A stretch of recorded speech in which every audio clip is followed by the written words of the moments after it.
Hello guys, और आपका एक बार फिर से स्वागत है आपके अपने चैनल एग्जाम रिपब्लिक पे। तो दोस्तों, जैसे कि मैंने कहा था कि मैं कुछ स्टैटिक जीके के पार्ट्स भी लाऊंगा जो कि बार बार पूछे जाते हैं एग्जामिनेशन में, स्पेशली एसएससी सीजीएल में या फिर यूपी पीसीएस में। ये क्वेश्चन जनरली रिपीट होते हैं, इन पे जरूर बनते हैं क्वेश्चंस। तो आज मैं आपके लिए एक ऐसा ही टॉपिक लेके आया हूँ प्रीलिम्स ऐसी सीरीज में, जिसमें कि हम जानने वाले हैं जनरल साइंस से रिलेटेड विटामिन के बारे में या विटामिन के बारे में, जिसके कि हर साल क्वेश्चन बनता ही बनता है। तो देखते हैं इनमें से कि क्या क्या क्वेश्चन बन सकते हैं, और मैं आपको अंत में कुछ टेक्निक भी बताऊंगा कि आपको सारे के सारे विटामिन जो हैं याद हो जाएं, जिससे कि एग्जामिनेशन में आपको कोई प्रॉब्लम ना हो। तो दोस्तों, हमेशा की तरह मैं आपको यही कहूंगा कि वीडियो को अंत तक देखिएगा, तभी आप चैनल को सब्सक्राइब कीजिएगा अगर आपको हमारा कंटेंट पसंद आए। लेकिन अगर पसंद आए तो ज़रूर सब्सक्राइब कर लेना, एज वही कि एक्चुअल रिवॉर्ड होता है हमारा इतनी मेहनत करने का। और दोस्तों, आपको भी आने वाले वीडियोस की नोटिफिकेशन टाइमली मिलती रहती है, तो इसलिए सब्सक्राइब तब कर लेना अगर वीडियो का कंटेंट पसंद आए और आपको एग्जामिनेशन में हेल्पफुल रहे लगे ये वीडियो। ठीक है, तो आइए शुरू करते हैं हम आज का ये वीडियो। तो दोस्तों, पहले देख लेते हैं विटामिन में से हमें क्या क्या याद रखना है। तो सबसे पहले तो विटामिन का नेम जो है उसके साथ हमें देखना है कि कौन कौन सी डिजीजेस उससे होती है, उसकी डेफिशिएंसी से या उसकी कमी की वजह से कौन कौन सी डिजीजेस होती हैं, वो याद करेंगे हम, वो देखेंगे हम। फिर उसके साथ देखेंगे कि इसका केमिकल नेम क्या है। केमिकल नेम जनरली पूछ लेते हैं कि इस विटामिन का केमिकल नेम क्या है।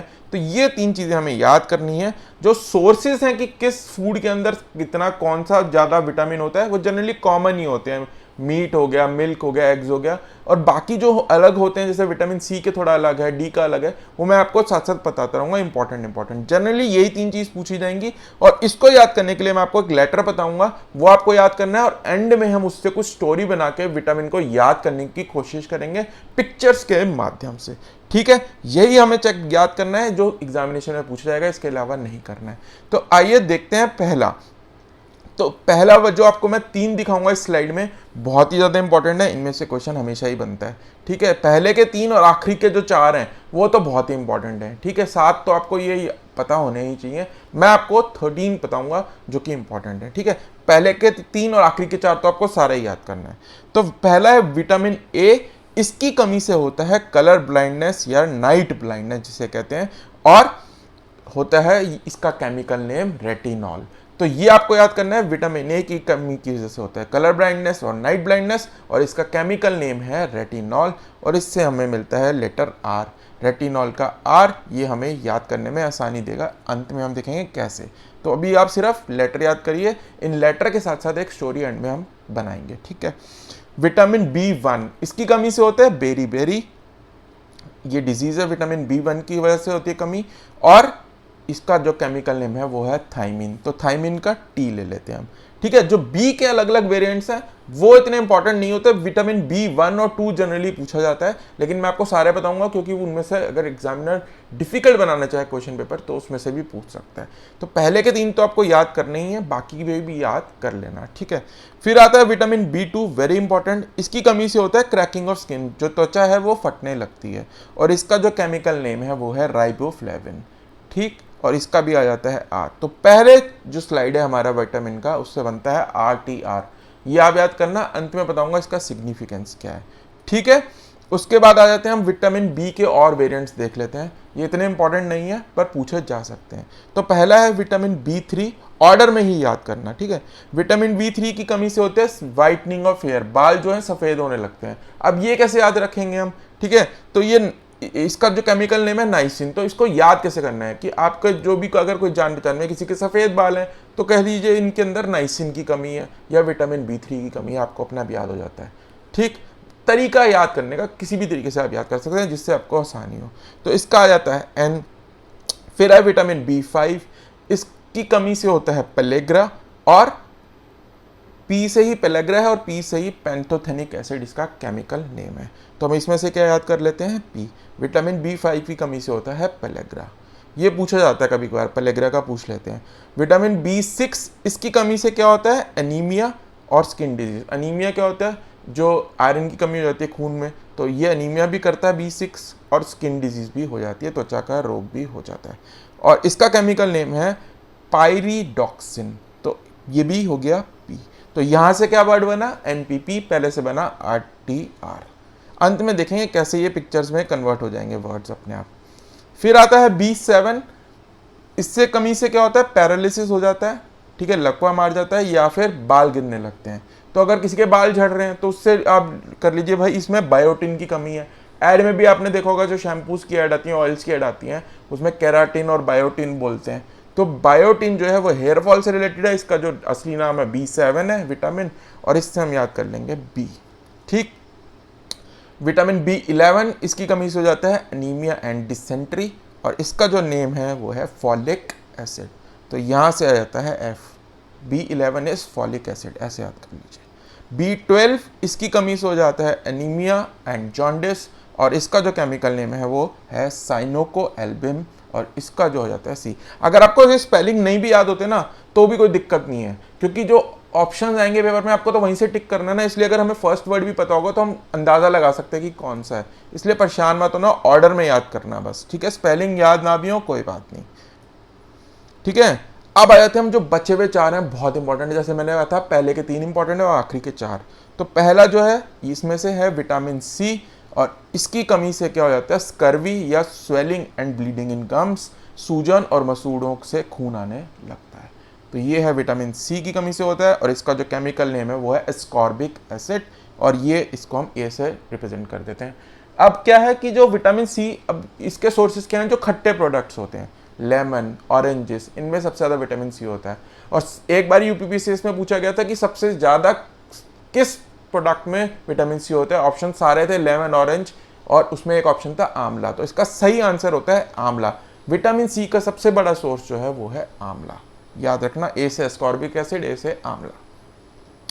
अगला देख लेते हैं विटामिन D, इसकी कमी से क्या होता है, रिकेट्स एंड ऑस्टोमलेशिया। अब ये क्या होता है कि जो हड्डियां हैं वो कमज़ोर होने लगती हैं बॉडी की, तो बॉडी की जो फिगर है वो थोड़ी टेढ़ी मेढ़ी होने लगती है। बच्चे जो हैं उनमें होती है तो इसको रिकेट्स कहा जाता है, बड़ों में ऑस्टोमलेशिया कहा जाता है, ठीक है। और इसका जो नाम है वो है कैल्सीफेरॉल। अब जो बोन्स हैं वो किससे बनती है, कैल्शियम से बनती है, तो ऐसे आप याद रख लेंगे। तो कैल्सीफेरॉल है ये विटामिन D, और इससे रिकेट्स ऑस्टोमलेशिया होता है। लिंक करके याद करने का तरीका आपका अलग अलग हो सकता है, मेरा अलग हो सकता है, ठीक है। तो इससे हमारा आ गया C। और विटामिन E की कमी से होता है लेस फर्टिलिटी, जो रिप्रोडक्शन सिस्टम है उसकी फर्टिलिटी कम हो जाती है। तो ये आप ऐसे याद रखना, विटामिन E से होता है, ये पूछा भी गया था पिछली बारी। और इसका केमिकल नेम है टोकोफेरॉल, तो यहाँ से आ जाता है T। और लास्ट विटामिन है विटामिन K, इसकी कमी से क्या होता है, ब्लड जो है वो रुकता नहीं है, क्लॉटिंग नहीं होती है ब्लड की, खून बहता रहता है। और इसका जो केमिकल नेम है वो है फाइलोक्विनोन, तो ये आपको याद रखना है, इससे आ जाता है P। वेरी इंपॉर्टेंट, ये भी पूछा गया था। K और E जनरली पूछ लेते हैं, कंफ्यूजिंग होता है ना, इसलिए पूछ लेते हैं।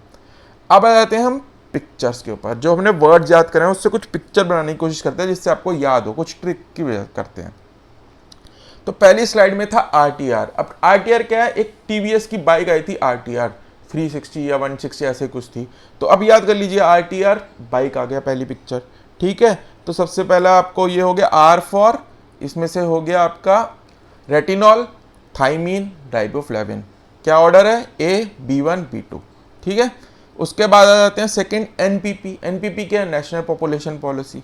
तो ऐसे आप याद रख सकते हैं, नाइसिन, पेंथोनिक एसिड एंड पेरिडॉक्सिन।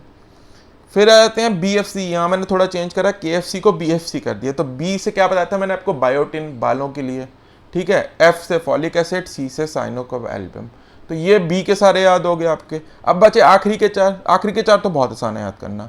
ये है AC, एयर कंडीशनर। A से एस्कॉर्बिक एसिड, विटामिन C, और C से कैल्सीफेरॉल, विटामिन D, और लास्ट का जो है वो टर्मिनेटिंग पॉइंट। बस इतना ही याद करना है, टर्मिनेटिंग पॉइंट है, ये एंड पॉइंट है। तो टर्मिनेटिंग पॉइंट से क्या याद होगा, T से टोकोफेरॉल जो कि विटामिन E का नाम है, और K जो है वो है फाइलोक्विनोन।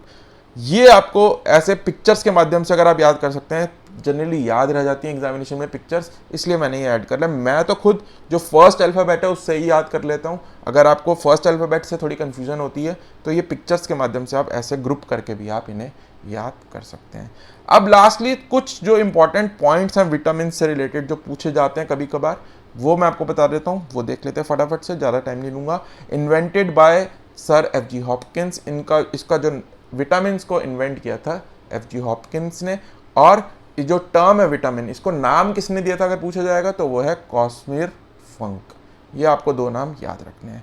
और लास्टली ये मेटाबॉलिज्म में हेल्पफुल रहता है बॉडी के लिए, इसलिए इंपॉर्टेंट है। और ये ऑर्गेनिक कंपाउंड्स होते हैं, ठीक है। तो ये स्टेटमेंट में दे देंगे आपको कि vitamin are inorganic compounds, organic compounds तो ऑर्गेनिक होते हैं और मेटाबॉलिज्म में हेल्पफुल होते हैं और बहुत कम क्वांटिटी में चाहिए होते हैं बॉडी को।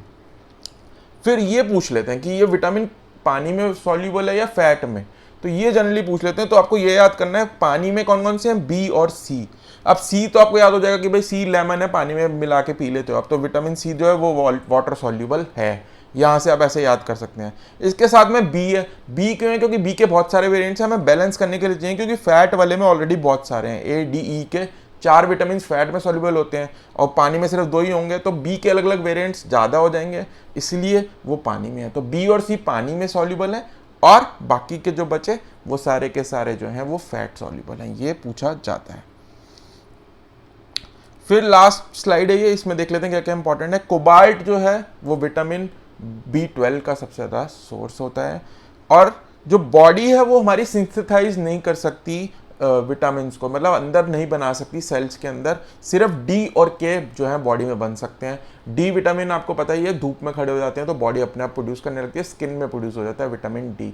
तभी कहते हैं ना धूप में बैठ के ले लो संतरा, ऐसे कुछ बनते हैं, कॉमेडी जोक्स बनते हैं ना। तो विटामिन डी जो है वो धूप में बनता है, ये सिंथेसाइज हो सकता है बॉडी में। और विटामिन के जो हमने देखा था क्लॉटिंग के लिए यूज़ है होता है, ये हमारे कॉलन में बनता है और वहाँ पे बैक्टीरिया होता है वो इसको सिंथेसाइज करता है। इसके अलावा कोई भी विटामिन बॉडी में नहीं बनता, इन दोनों के अलावा बाकी सारे हमें बाहर से लेने होते हैं जो कि फूड के अंदर हम लेते हैं।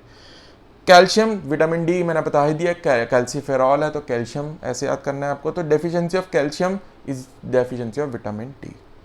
विटामिन ए जो है वो लीवर में स्टोर होता है। और जो आखिरी के 2 हैं इनको बहुत इंपॉर्टेंट है, vitamin A B D was discovered by McCollum. अब याद कैसे करना है, दोनों नाम जो है क्रिकेट से रिलेटेड है, ए बी डिविलियर्स, इनको और किसने डिस्कवर किया, मैकोलम ने, ठीक है। तो ये मैकोलम भी एक खिलाड़ी थे और ए बी डी भी, तो 2 खिलाड़ी आपको ऐसे याद करने हैं, मैं ऐसे याद कर लेता हूँ, मेरे को याद हो जाता है। और लास्ट में विटामिन सी को डिस्कवर किया था होल्स ने, ये आपको याद करना है। तो दोस्तों ये था हमारा आज का वीडियो जिसमें हमने विटामिन्स के बारे में देखा। आशा करता हूँ ये आपके एग्जाम में हेल्पफुल रहेगा और आपको पसंद भी आया होगा। वीडियो अब तक देखा ही है तो जरूर पसंद आया होगा। प्लीज़ सब्सक्राइब कर लीजिए चैनल, जिससे कि आने वाले ऐसे ही वीडियोस की नोटिफिकेशन आपको टाइमली मिलती रहे। तो दोस्तों हम मिलते हैं अगले वीडियो में, तब तक के लिए bye bye and happy learning.